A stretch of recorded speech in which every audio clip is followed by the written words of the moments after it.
Who would have thought that I'd agree with the president of El Salvador on something? Hey, it's your buddy Moo Juice Magic here, and President Bukele was meeting with President Trump, and CNN asked a really stupid question, and a bunch of cabinet members weighed in, and then the president of El Salvador weighed in. So let's see what he had to say, because I'm still chuckling over this whole thing. It's pretty phenomenal. Let's hear the question from this very low-rated anchor at CB. Thank you, President. Do you plan to ask President Bukele to help return the man who your administration says was mistakenly deported? The man who was mistakenly deported to El Salvador? Well, let me ask Pam, would you answer that question? Sure, President. First and foremost, he was illegally in our country. He had been illegally in our country. And in 2019, two courts, an immigration court and an appellate immigration court, ruled that he was a member of MS-13 and he was illegally in our country. Right now, it was additional paperwork had needed to be done. That's up to El Salvador if they want to return him. That's not up to us. The Supreme Court ruled, President, that if, as El Salvador wants to return him, this is international matters, foreign affairs, if they wanted to return him, we would facilitate it, meaning provide a plane. So will you return him? And you are doing a great job. Thank you. Thank you. Wait a minute. I kind of love how he just talks about his cabinet members as just the best thing ever every time he talks about them. Like he had nothing to do with deciding who they were.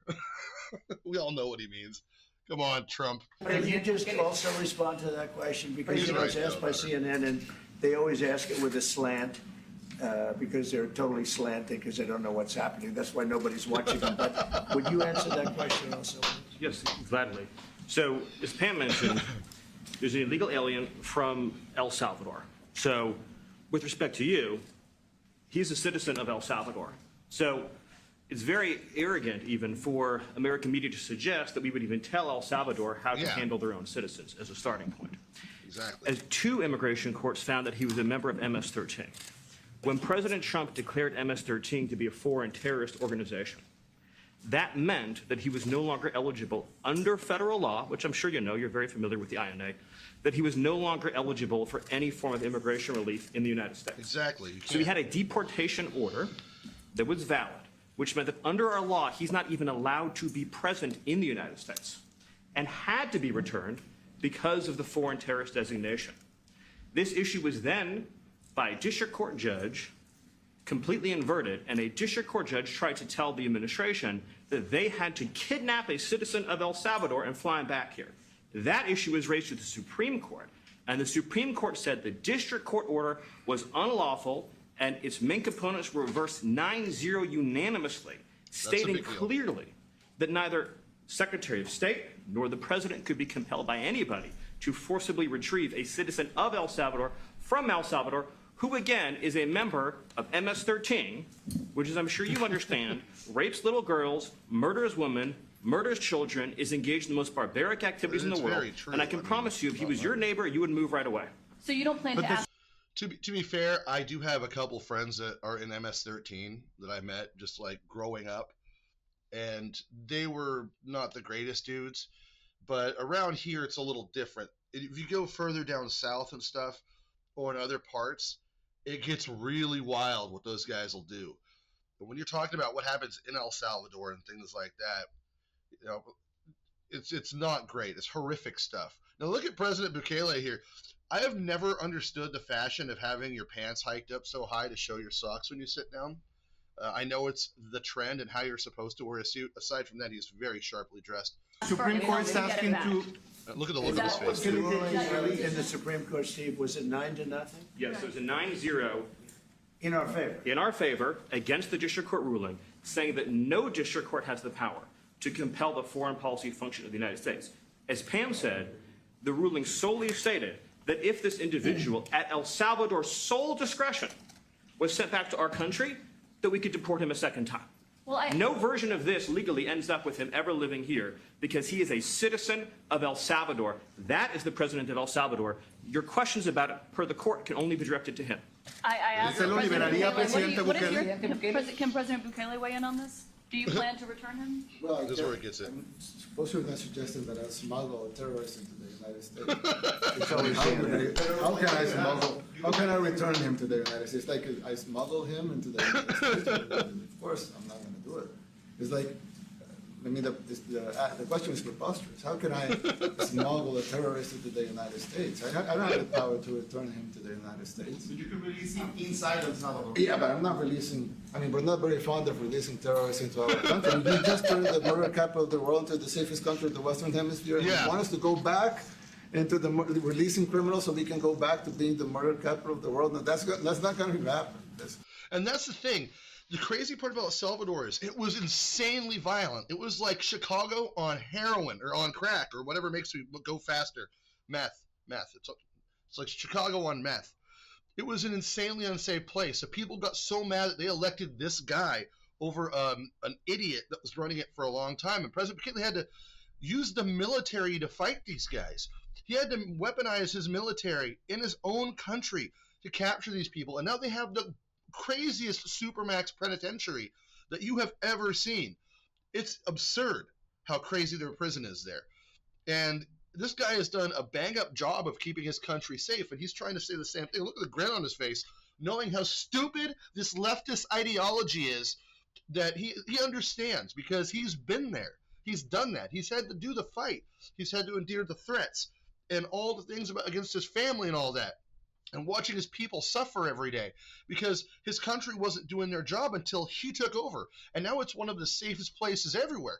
There are soldiers in front of almost every freaking house in El Salvador now. That's how much they had to do the work to get these guys pulled off their streets. And we were pretty much there at this point. Well, they'd love to have a criminal, released into I mean, there's a fascination. They would love it. Yeah. They're sick, these are sick people. Marco, do you have Yeah, something they would to love say? it. They Yeah, would I mean, have Stephen criminals outlined everywhere it. in your household. I don't Not understand theirs, what the though. confusion is. This individual is a citizen of El Salvador. He was illegally in the United States and was returned to his country. That's where you deport people, back to their country of origin, except for Venezuela that wasn't refusing to take people back or places like that. I can tell you this, Mr. President, no, the foreign policy of the United States is conducted by the President of the United States, not by a court. And no court in the United States has a right to conduct the foreign policy of the United States. It's that simple. End of story. And that's what the Supreme Court held, by the way, to Marco's point. The Supreme Court said exactly what Marco said, that no court has the authority to compel the foreign policy function of the United States. We won a case 9-0, and people like CNN are portraying it as a loss, as usual, because they want foreign terrorists in the country who Yeah. kidnap women and children. But President Trump, Pretty much. his policy is foreign terrorists that are here illegally get expelled from the country, which, by the way, is a 90-10 issue. Well, Mr. President, you said that if the Supreme Court said someone needed to be returned, that you would abide by that. You said that on Air Force One just a few days ago. And they said that it must be facilitated. Why don't you just say, isn't it wonderful that we're keeping criminals out of our country? Why can't you just say that? Why do you go over and over, and that's why nobody watches you anymore? Yeah, You they have wanna no make you look credibility. bad. Please, go ahead. President Trump, user watch. And this happened anytime something good has happened under Trump, the left media goes this direction where they try to make it look like everything's going to shit when things are getting better. The price of eggs are down, even in where I live, and they're still high here, but part of that's my idiot governor. So it's not just Trumpo screwing things up. They were so comfortable in their own little shell of how they wanted things to work. And when it started working for the country and they started to lose credibility, we listened to people bash on Trump for 8 years. And the people finally said, screw it, we're done. They saw how bad it was under Biden. We had to suffer through all the bullshit. And that's why Trump won in such a landslide election. Historic number election, mind you. How many illegal criminals are you planning on exporting to El Salvador? And President Bukele, how many are you willing to take from the U.S.? As many as possible. And I just asked the president, it's this massive complex that he built, jail complex. I said, can you build some more of them, please? As many as we can get out of our country that were allowed in here by incompetent Joe Biden through open borders. Open borders. You probably hear open borders and you can't even understand it because nobody can understand it. Nobody smart or with common sense can understand it. So we have millions of people that should not be in this country that are dangerous, not just people, because we have people, But we have millions of people that are murderers, drug dealers. They've been allowed to come into our country. He's not wrong. Look, we have enough problems with our own citizens in this country. We don't need to be importing terrorism. So that's about all I want to watch of that right now. But guys, thanks for watching. Let me know what you think in the comments below. I thought President Bukele had a really good return on that. And he is the president of El Salvador. He's building he built this giant supermax prison. And all the inmates have to sleep in in one big cell together. They get treated like the dogs they are. And it's quite nice to see a country with a backbone doing something, and a president doing something to defend its citizenship, because for 4 years we didn't have that. So anyway, I'm with Bukele and Trumpo on this one. Sorry guys, CNN's never going to win with me. It's just what it is. They can't report the news, to be honest. I just had, the ignorance in this country right now is baffling. Baffling.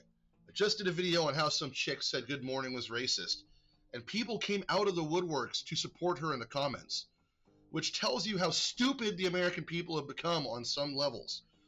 This Gen Z needs to be re-educated correctly, because it's getting bad. But I do feel like our country's making a correction.